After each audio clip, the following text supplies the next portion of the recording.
Hello Camino people. I'm finally making this video to recap the hell of a trip that just happened. And it's going to be a mixture of my experiences as well as advice, things I wish I knew, and hopefully it's helpful. But I'd say the most important thing is, regardless of what information you get out of this, do the Camino.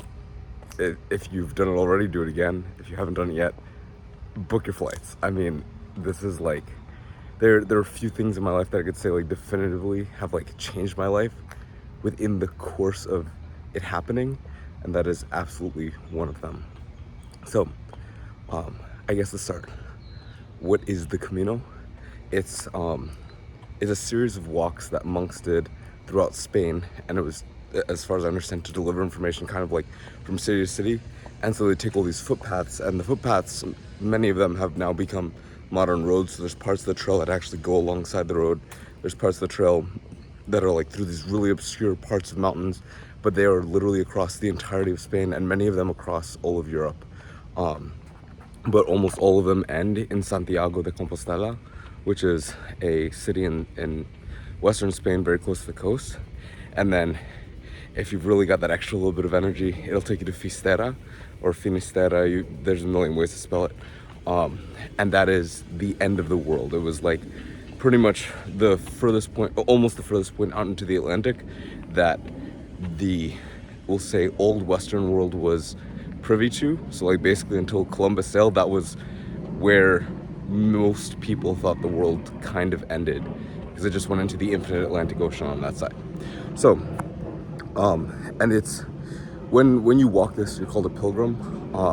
Because you're basically like, it's a little bit like going to Mecca, but less like religiously motivated. But essentially it's like you are on the path the monks were on. There's parts of this that are kind of a religious experience. You're going from church to church, but you're also going along like a cultural route. And every route has its own like traits in terms of like what kind of environments you go through, in terms of the like the level of difficulty, the amount of cities. Some of them are like very sparsely populated, but most of the ones I've heard about, which are like the Camino Frances, is the one I did. That one's about 700 or 800 kilometers, which is about 500 miles. And then there's the Camino del Norte, the Camino Primitivo, there's the Camino Portugués, and then the Camino Fistera y Murcia. And both of those, or all of those, I would say are trafficked reasonably heavily, but the Camino Frances especially. And the closer you get to Finisterra, the closer you get to Santiago, the more people there are on the trail. So when we started, it was like pretty rare to see people while walking. Maybe you get past a little bit in the morning, but beyond that, you weren't expecting to see a lot of folks. Anyway, so we started our Camino in Carrión de los Condes, which is like 2 cities after Burgos, and so it's like closer to the part of, it's like near the middle of Spain, but it's close to the side where they usually do the running of the bulls in Pamplona. And then we just kind of like hopped on the trail and went from there. Huge thing was like we had a ton of issues getting to our first city, because many of these, unless they're major cities, are fairly remote. So it's easiest to take a bus to a major city and start there. But one major advantage I think that we had from starting in a small city was that we didn't get thrust into this like chaotic life. You kind of got to like work in and out of the ebb and flow of population. And I think most pilgrims would tell you that we prefer the smaller towns and cities, just because there's no culture there. So it's just kind of nice to be in that space, and not sort of like overwhelmed with like things to do. It becomes kind of touristy in some places, and while pilgrims are very used to each other not being well dressed and not smelling super great, the rest of the world is not as fond of it.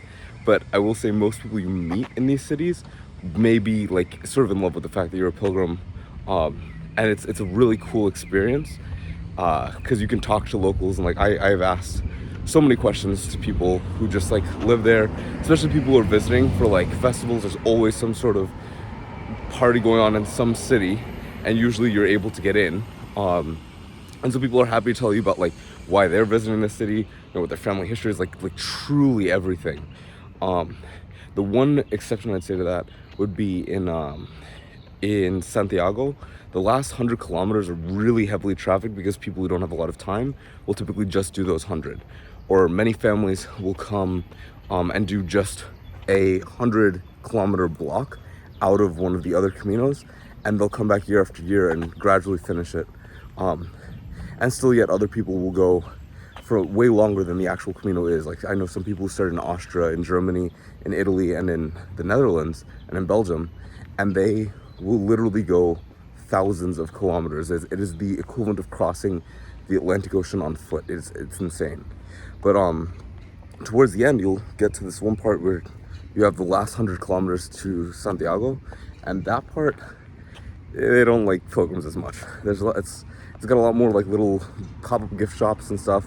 But if you can read Galician, or Gallego as they call it, you'll notice there's a lot of signs that say things like the plan for the pilgrims is not the plan for the people, and a fair amount of graffiti or signs that are just kind of like, effectively reroute the pilgrims. Like they're sick of the fact that we sort of like occupy their entire cities. It's noisy, and that's really not the case for anywhere else in the Camino, but those last 100 are kind of annoying. I can tell you, like, certainly in my experience, it almost like pissed me off to be there when so many other people were there, and I was used to my quiet Camino with a lot of intimate experiences with people, and it just sort of felt like it turned into a tourist trap. The nice thing is, if you decide that the end of your Camino is in Finisterre or Murcia, then you kind of still get to go out quietly. There are still a lot of people at the peaks at the end, but the route there is quiet, and once you get there, you can find other pilgrims and just sort of enjoy it. And especially if you go there early in the morning or late at night, you'll find that it's pretty quiet and you can just enjoy being there, rather than the touristiness of it. But it is spectacular no matter what route you take, no matter what time of year you go, although it's certainly easier in the summertime, even though it's hot. And there were actually some fairly cold days. I mean, I'm in the American system, so I'm used to Fahrenheit, but it was like 50 degrees many nights. I think it got into the 40s one night. The one night I decided to sleep outside, it was terrible. Yeah, don't walk at night. That is super, super important. It is very dangerous. It's also like scary.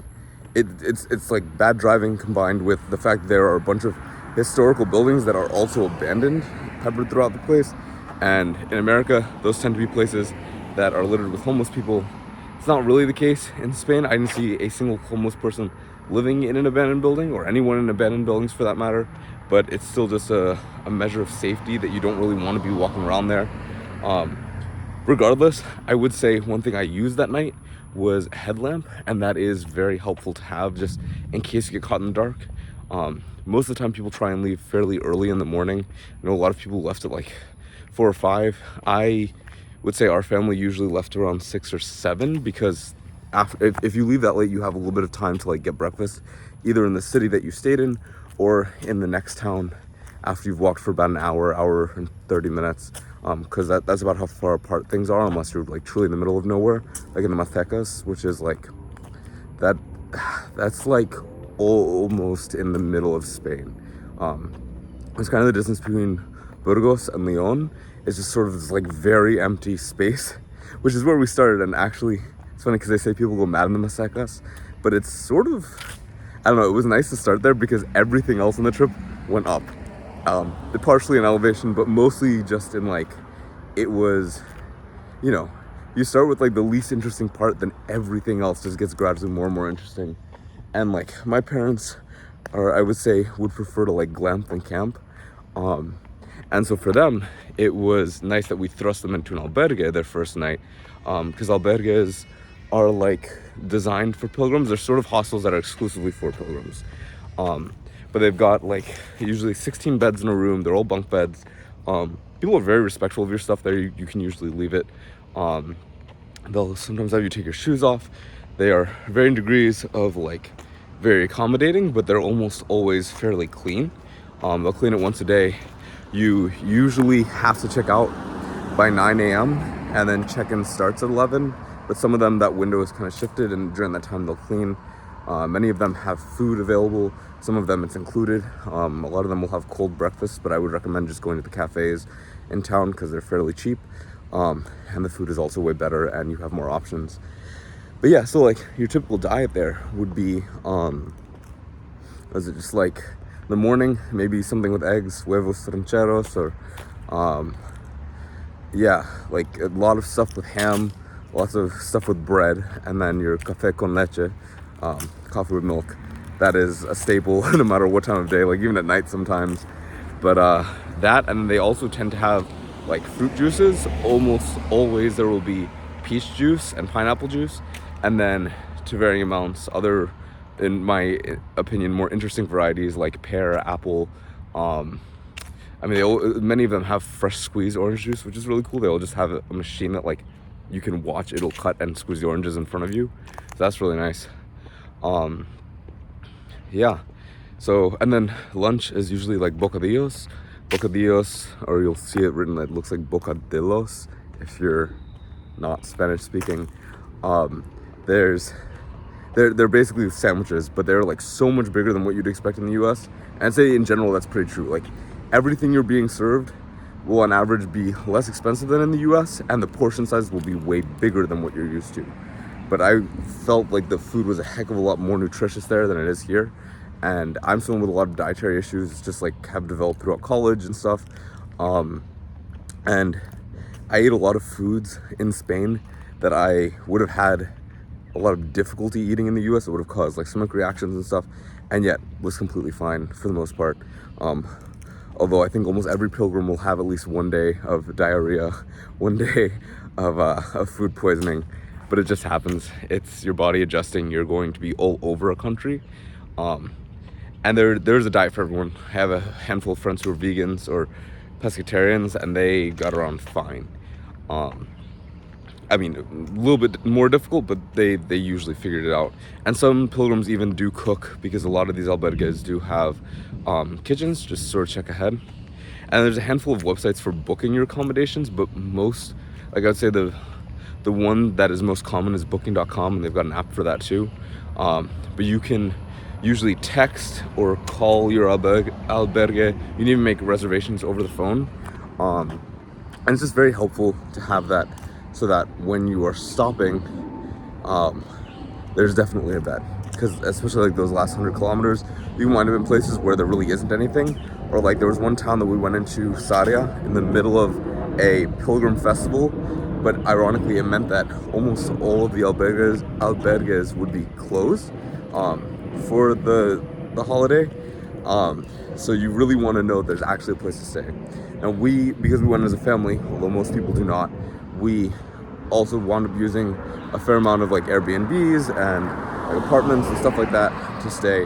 But I would recommend staying in albergues most of the nights, because that's where you'll meet pilgrims. And in my personal take, meeting pilgrims is the single most interesting and important thing to do on this trip. So yeah, just go for it. The people are what this trip is about. They bring the experiences, they bring all of the enlightenment, the realizations that you'll have along the way. They'll bring other perspectives, they'll bring the fun stuff and the chaos with them. Yeah, it was really, really nice. And so in terms of, I guess, the people you'll meet, pretty much the only nationalities I did not meet anyone from were like anything Arabian. I would say also no one African, but I did meet Africans that were like there, that like lived in these places. Although it's not very ethnically diverse, the Spain as a country. But yeah, so, but most of the people there are from Western Europe, like hands down. And then followed by a lot of Americans and a lot of Australians. But I met people from, I met people from like a lot from Taiwan, a lot from Korea, a lot from Japan, and then a lot from Western Europe and the States, and then a handful from Latin America. But one thing that I really like, because I am a huge language nerd, is I got to speak so many other people's languages on this trip. I can speak pretty much like 6 languages, and all of them were well represented. And people always help you out where you struggle. Like I'm not like perfectly fluent in any of them outside of English, but it was super, super helpful to have that option. And you know, you can ask people, how do I say this? There's a Taiwanese couple that I just approached with like a few words of Chinese, and they were so excited they took a picture with me. And later I met them several times more, and we talked about their kids and engineering and all this stuff. A fair amount of engineers on this trip. I would say like it should not surprise you if you find that like professions that typically pay a little bit better in the US are overrepresented on this trip, just because people can afford it. It's not like the most expensive thing in the world. You can get by, I'd say, on 40 euro a day. We were told 30, but I think 40 is more accurate. And that's between your what do you call it, your food, your housing. That's really all you're paying for. Like a handful of like maybe toiletries if you need extras and you run out. And then yeah, so we talked about food, housing, but yeah, and then so what happens though is like in terms of planning, you want to like we reserved our whole trip end to end based on how much time we expected it to take. I would say give yourself a few buffer days on each end. It certainly helps to like be able to start once you're ready, and maybe book like the first 3 to 5 days before you leave. But many people just like booked it as they went the entire time, and they were fine. And we booked everything in advance, and we found we did have to change a number of reservations. It is kind of hard to travel with your family because they say everyone has their own Camino, and it's true. And you also wind up where like everyone has their own Camino experiences. So you might make friends in one place, want to follow them for a few days. And fear not, you will usually run into the same people over and over again in random cities. But I wouldn't count on it. Like you never say bye on the Camino. Like that is pretty much a rule. But it is very likely that there are some people you will see once and never see again. So get contacts. Like ask for everyone's contact. Locals, like pilgrims, people who are in albergues, just whatever you want to talk to people. And like it was just a very nice experience to have. Like I usually am doing the inviting of like I'll meet people, I'll tell them, oh, if you're ever in the States, if you're ever here, like, you know, let me know, I will happily host you. But this was the first trip where people have told that to me, especially South Koreans. Super nice. They're just like, hey, come visit if you were ever here. Same with the Italians. But yeah, and a huge thing with that was just like if you approach people in their language, they kind of fall in love with you. And we take that for granted here speaking English because we're always, you know, everyone's always speaking our language. But it is really something quite nice. So anyways, yeah, there's that as far as languages go. Hold on, across the street. But beyond that, yeah, plenty of like tourist type monuments and stuff. You'll find yourself not going to nearly as many what do you call it, like attractions as a pilgrim. It's more about like cultural events. So there were a couple of cities that we went to that had like parties and the like, and that they just happened to be there. Like we didn't plan around this, just sort of like you show up and there happens to be a major blockbuster type concert going on, all of it free because the city pays for it and they pay to clean up for it, which is like take notes America. But yeah, really interesting. And there's sometimes like free parties and stuff. So like one of my favorite experiences was the third night of the trip. We went to like the bullfighting, which if that's something you're interested in, just know that there are at least 2 different types of bullfighting. There's the kind where the bull is deliberately killed, and there's the type where it's just sort of like a more fun-esque like sparring between the bull and the matador. The killing one is really hard to watch. I would not recommend it. But people bring their families, their children, and even like elderly people, like up to like 90 years old. They're out there partying literally all night. Like they get back after the sun is up. It's crazy. And a lot of clubs will open there between like 11 p.m. and 4 a.m. Like some of the ones I went to only opened at 4 a.m. after everything had gone down. So yeah, heck of a lot of crazy stuff going on there. But really fun. And yeah, so like while we were there, I just asked someone a question, and then like a little bit later, they're like, "Hey, we're going to a party. Like we have this like sort of neighborhood type party. If you guys want to come." And I got someone's number, and they gave me the address, and then we all went there as a group, and then we watched the marching band, and then the marching band took us to a fireworks show. We went from the fireworks show to a concert. We went from the concert to the clubs. And the thing is, even if you don't get invited, just ask people, "Hey, I heard there's a thing going on. Is there a way to go? Like, I'm a pilgrim. I'm just in town, but I would love to check it out." People will totally help you. Oh, and that was one other thing I wanted to say about the languages is, like, you know, most people are very, very open, like happy to speak with you in their language. I've had a few instances where people don't want to speak English at all, and they're like sort of fussy about it. I've also had instances with Gallego, which is the language of Galicia. So you'll go through 3 regions of Spain. If you start in the typical spot, which is Saint John in France, it takes like roughly 40 days, maybe a little bit longer to get to Santiago, depending on your pace. But most people do like, I would say 20 to 30 kilometers a day. And most people also don't take rest days, but we did take rest days, and I would say they were immensely helpful because people wind up with leg injuries, with blisters, and there's pharmacies everywhere, so you can like at least get stuff to help it. But sometimes the rest day is the best medicine, and you'll wind up it's a reminder that there were lots of bagpipes there, but it's really just mechanical creaking. Anyways, so pharmacies, rest days are advised, but it takes about, they say you can do it in 30. I would recommend 40 days for that. And then worst case scenario, you get there early, you get to enjoy Santiago a little more. You can maybe do the walk to Finisterre. And so yeah, then beyond that, it is, you'll walk through 3 regions. In fact, your very first day will be up in the mountains in the Pyrenees in France. And that's pretty wild. I've heard of that as like one of the most breathtaking parts of the entire trip. So yeah, I guess take that to heart and consider making that part of your trip.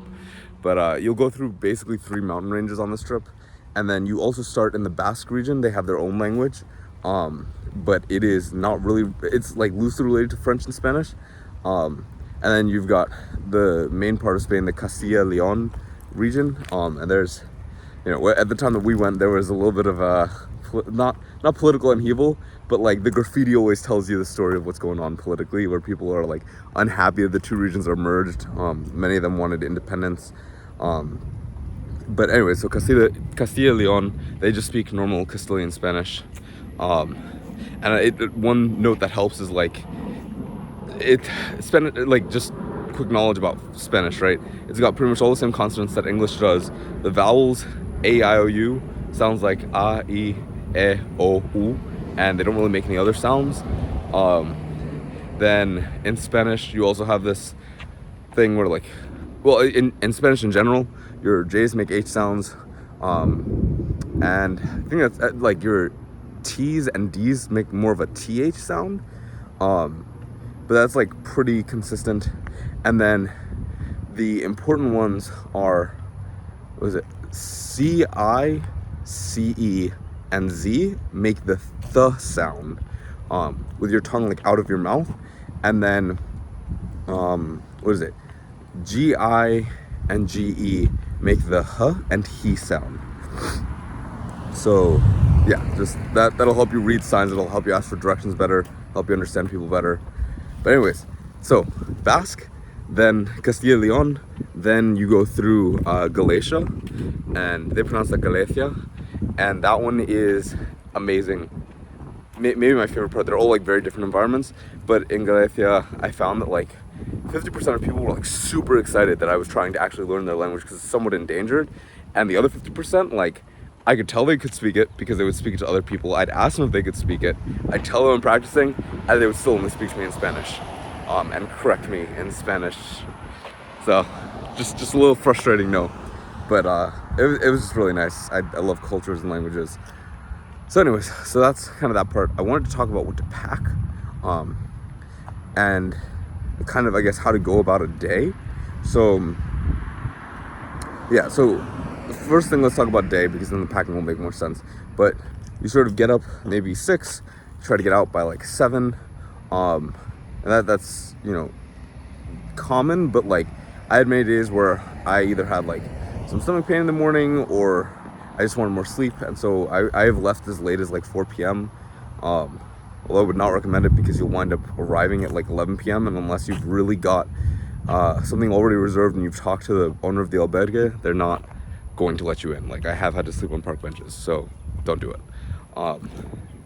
But anyways, so yeah, so you'll leave, say, at like 7. You'll walk for like an hour and a half, get to the first town, have some breakfast at a cafe. Then, excuse me, you'll go walk. Yeah, you'll continue walking. You might stop once more, but you'll typically, you can sit with other pilgrims, just be like, hey, can I join you guys? And they're usually pretty willing, which means you have opportunities to meet more people, talk more about other things, I guess, keep yourself entertained. People will walk past you while you're walking, and you can either try and keep pace with them. Sometimes some of them are like very willing to have that, like, have conversations with you while they're walking, and some people really want to be alone because there's so much time you spend with other people. Just try and engage it, but everyone's friendly. It's just a matter of, like, read the room if you can, of how long they actually want to spend with other people. But yeah, anyways, so you'll walk. If you started early enough, you'll get there by like 1:30, 2 p.m. If you started too late, you will get there at 10:30, which is something that happened to me multiple times. But anyways, yeah, so you arrive, you check into the albergue, get stamps everywhere you go. You'll have like a little credential. It gets you a certificate at the end that says how far you walked, but it also is, what do you call it? I think it's just also like maybe one of the coolest memories you walk around with, because it's hard to carry souvenirs. Although, like, I wound up with like a shell bracelet, because shells are a huge symbol of Camino, as well as yellow arrows. But most things you can't carry with you, like the little figurines and whatever that you find in gift shops. It's just too much weight for your backpack. So anyways, yeah, so walk, I guess. So you walk, you check in, you get your stamp, you get your bed. It's not uncommon to like take a nap, although you probably want to eat first, then take your nap, then shower, maybe organize your stuff, do some laundry if you need to. I would recommend hand washing, because it's hard to get together a big enough load of all the stuff you need unless you've got some friends to like maybe pool clothing with. But mind you, their washers and dryers are expensive, usually 4 to 5 euros a piece. They take 2.5 hours to run each. So many people just hang their clothes, and it's also just like very, very small quantities in terms of what you can actually fit in them. So it's altogether kind of useless. So wash it by hand if you can. And then, yeah, I mean, then you'll go out, have some dinner, maybe go to an event. Try to check out, like, as soon as you can, the cathedrals and stuff, because they will close a little bit early. And then you get back, go to bed, and wake up and do it again the next day. And backtracking and walking for a sec, the way that you see the path is they'll either have like a blue sign that says Camino de Santiago, or you'll see Camino, depending on where you are. There's yellow arrows everywhere, and I mean everywhere. Oh, there's a Buen Camino app. It's got like a little blue icon, super helpful. And lots of pilgrims also have guides that help them plan out their trip. Like, it's a little booklet that's been written by pilgrims of the past. Many people write books about it. There are plenty of videos on it. I know my mom watched prior to this. But anyways, so you can, yeah, you follow the arrows. The app's more just like to help you plan your day and to like help you get back on track if you miss the route somewhere. But there's like painted yellow arrows on the sides of buildings, on the sidewalk, on the dirt. There's arrows made out of rocks. I mean, it is everywhere. So shouldn't be terribly hard to stay on track, except maybe in like Leon, like a handful of cities that are just kind of sparse with arrows. But there are places where I've seen like 5 or 6 arrows like within 10 feet of each other. So you will have a fairly easy time getting out, and you can always ask for directions, because the people like who live in cities along the Camino are pretty like knowledgeable, I guess, about like where it goes at least, and how to get in and out, because they always see pilgrims getting in and out. So yeah, that's just like a housekeeping thing to like get around. And another important thing is, like, in the albergues, you know, people are much more respectful of cleanliness and culture there than I think they are in the States. Do your best to keep everything clean. it's just like, it doesn't matter if there's people cleaning the room, you want to respect the space that you're in, and that is really, really important. I've seen only one or two people be assholes about it. Don't be that guy. Anyways, so then yeah, the packing thing, super important. Take no more than 20 pounds if you can pull it off. You can take a very lightweight tent. I saw some people do that. They'll also take like a mat to sleep on, and those, I mean, they add some weight to your bag, but some of the people I know who've done this have had incredible experiences with it, where they'll either get like invited into French people's homes. It doesn't really happen in Spain so much, but and or they will be allowed to like sleep in the lawns of albergues or out in the woods for free. So if your budget's a little bit tighter, might be something worth considering. You also get the experience of like deer jumping over your tent. So there's some like really cool stuff out there for that. But yeah, outside of that, maybe like 3 or 4 pairs of clothes. One thing I wish I had packed was just a kind of nice pair of clothing, like a wrinkle-free button-down shirt and like some nice slacks or something, or nice shorts that I could go out and party in, because you will be going out a lot and you want to fit in with the people in Spain. But I was just like, well, I've just got my pilgrim clothes and they all kind of stink because nothing dries super well. So make sure you find a way to dry. Sun drying is the best, but I always got there too late for that. But yeah, so make sure your stuff dries. Pack kind of nice. Have like 5 to 8 pairs of underwear. That is the one thing you don't want to run out of on this trip. There's like lightweight wool socks. They're like ankle length, but they're so much more comfortable. They're more durable. They breathe better. Get a good pair of shoes and get them at least a week before the Camino starts. Because the average mileage on a shoe, I think, is like 400, 500 miles before it wears out. Most of the people in my family, myself included, our shoes tore. Like the last day of the trip, both my brother's shoes and mine tore. So be careful. But I loved these shoes. I'm someone who's always struggled to find comfortable shoes to walk in, to run in.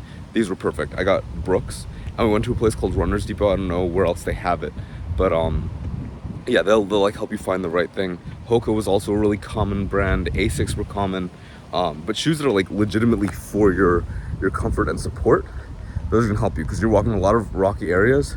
There were a lot of people with like not full-on hiking boots, but kind of like the redhead, like what are they called? The like Basque Pro Shop type boots. And I have a pair of those too, but I was told they're too heavy to bring, and you don't bring extra shoes unless you like absolutely have to. A lot of people brought chacos, like the sandals that you can like lace up sort of, but they supposedly start to smell bad, so you have to like clean them every few days. We all brought slides, and that was really helpful, because then you can like go to the pool and you can like wear them to the shower if you need to. But a lot of these have proper showers, so not a huge deal. Bring a quick dry towel. Most places will not have towels for you. Most places will also not have, or no, like 50% of places will not have bed covers. And occasionally there's bed bugs in the Facebook groups. You're not allowed to post what has bed bugs, because it'll kind of ruin their business, and it's not really their fault. But yeah, so bring a mattress cover. Some people will sleep in it. It sort of depends how much you trust the place. But follow the grapevine to figure out like where has bed bugs. My mom got bitten up really badly. A friend of mine also did.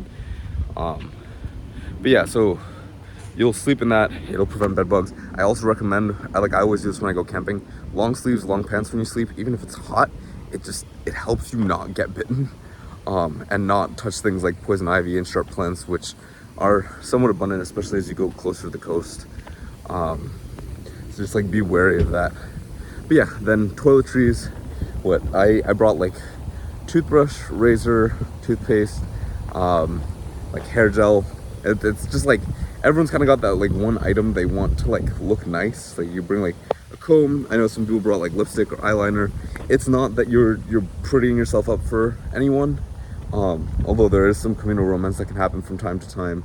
But it's more like, I remember some of the women I talked to, they're like, man, I came here with no makeup and I just need to buy eyeliner or something, because it was the one thing that made me feel like a woman.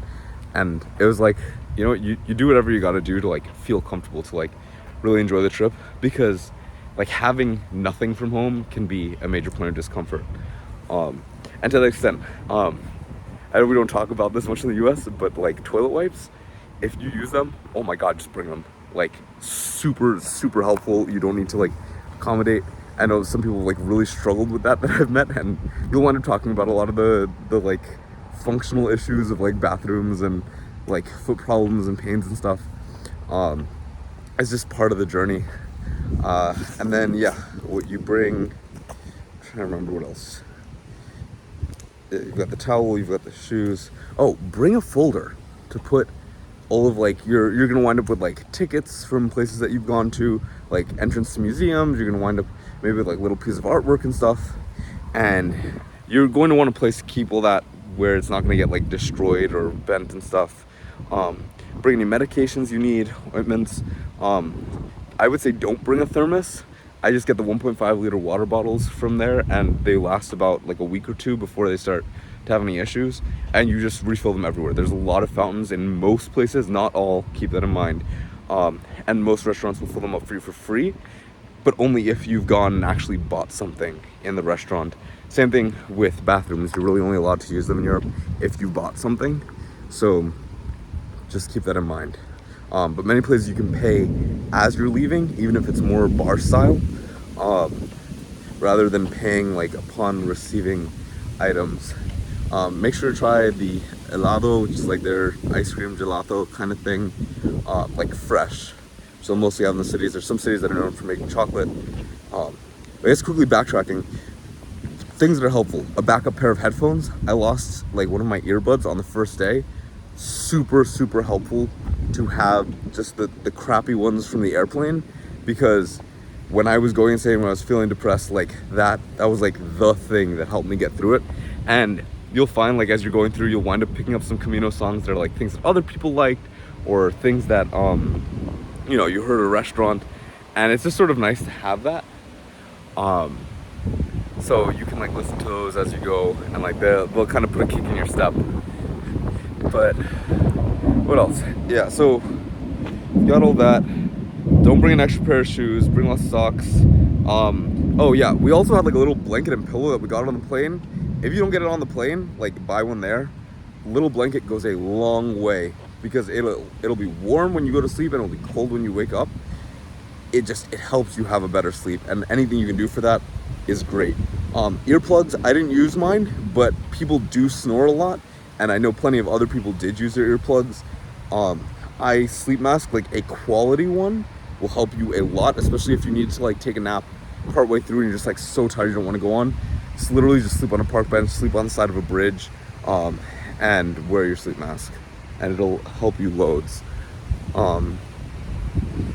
Yeah, I mean, I want to say that's mostly it for packing. Oh, get a nice backpack.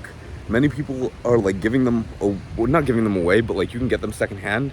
Like a good Boy Scouts backpack is like really helpful for this. Like I said, try to keep everything under 20 pounds. I think my brothers, most of theirs were like 14 when they left. They both brought their iPads, which seemed to be pretty helpful for them. I didn't bring my laptop because I didn't want to be bogged down with work. And I guess try not to focus too much on work. You'll also find a lot of times that like we're pretty used to listening to music with the stuff we do in the US.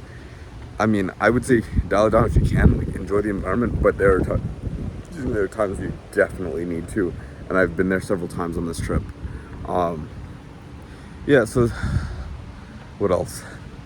I mean, like treat yourself well, like take care of your injuries, take care of your mental health in terms of like taking breaks when you need to, you're just kind of worn out.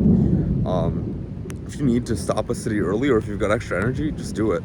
Don't expect to keep up with everyone, but expect, like, I think it's not a Camino religion, but it's just like one thing that like happens that is literally true for the entirety of like the 30 days I was there.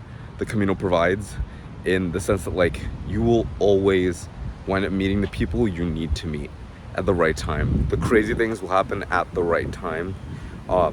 Even if everything goes wrong, like I had one day, I never forgot my walking sticks, although get walking sticks. They were like $7.50 each. I used 2. Many people use none or 1. 2 was really helpful because you can like pull yourself up, you can redistribute your weight as you're climbing mountains and stuff. And some places are really, really steep. But anyways, yeah, I forgot them twice in one day. I went out of my way to like find this weird restaurant and stuff, And then it was so late that I was like, shoot, this is gonna be a really long walk. And that was when I met possibly my favorite group of people on the entire Camino. Was like, just because everything went wrong, and then someone wrote me into staying somewhere, and then like I hadn't gone swimming the whole time, but I went swimming. Oh, which also reminds me, as far as clothing goes, breathable fabrics, things that quick dry, very, very helpful. When I got to Finisterre, I had like sort of planned in my head, I was like, I'm going to swim fully clothed, because it's just like, it's to me the sign of like abandoning all care, and I did. Shoes included, that may have contributed to them breaking, but yeah, just breathable things help a lot. You will be sweating a ton. Bring deodorant if you can. Sorry, these are all just like the closing notes, because I'm trying to remember everything I needed to say. But yeah, just make sure you pack adequately. Don't overpack. If you need to buy something else, you can. Have a little like chest bag, or like fanny pack, because you can keep your wallet in there. You can keep your credential, your pilgrim's credential. It's like a passport for the places you've been. You can also bring like, I don't know, chapstick, just like toothbrush, toothpaste might be good to have in there. Headphones. I brought a book and two drawing notebooks, like for different purposes. Those I really liked having. I just take notes of my thoughts, and then like I could show them to other people as well, which is cool. And then as far as like, and then when I finished reading the book, like most albergues have like a little library where you can like take a book if you want one, and they're just books that other pilgrims have finished because they don't want to carry them around with the books. So it's kind of good policy, like if you want to take a book, you can just grab one off the shelves. They'll have them in plenty of languages, so it's not a concern. People also leave notes at albergues. I didn't wind up doing that, but there are books full of notes that people have left. So anyways, that's just something to like keep in mind. A big thing is like keep track of your experiences. There are points where it will all bleed together. I made a vlog every day, and that was just really nice. I know that one day I'll look back on it. But I know some people, like, they didn't have time for that kind of thing, or just didn't want to. Like, they would just write like maybe a sentence or two about like the highlights of that day, like just what happened, because you will have so many memories. You want a gateway to them when this whole trip is over.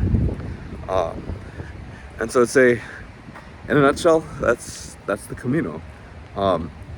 Take it as it comes. The most important thing out of this entire trip is let it happen. There are so many experiences, good and bad, that will befall you on the trip. Do not give up.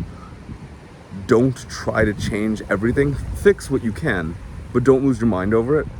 You will wind up in the right place at the right time every step of the way. And it'll only be evident after the fact sometimes. But oh my God, like, everyone goes there and has a different lesson that they need to learn, and you don't know it when you arrive. But I find that whether you started your Camino for 5 days or you were there for over 50, everyone's Camino ends at once, and you all sort of know it, and all the lessons kind of come right there and then. Like,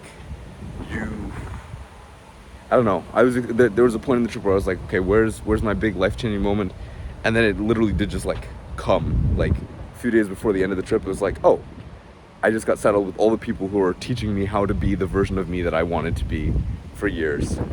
Go out and do the things that you like wouldn't necessarily normally do. Don't be stupid, but just go live life. There are no consequences to talking to people, almost none. So just do it. I mean, I'm an extrovert trapped in an introvert's body, and full of God, like, I struggle to do that in the States. But there was just like, that was life. That was where life was happening. So make it happen. No one is going to be able to give you back the time that you didn't take on this trip. And I often said to people, you can't take anything with you physically back, but you can take the experiences with you. And you can take the friendships if you want to keep in touch. Not everyone will, but the experiences you can take with you. So make sure that you get the wealth of experiences you're looking for, and maybe that you aren't looking for. But Go out, party, try foods, get food poisoning, talk to people from countries you've never even heard of before. Do it all. And then cherish those memories for the rest of your life. So that's the Camino in a nutshell. I hope you guys enjoy it. Buen camino. I'll see you in the next one.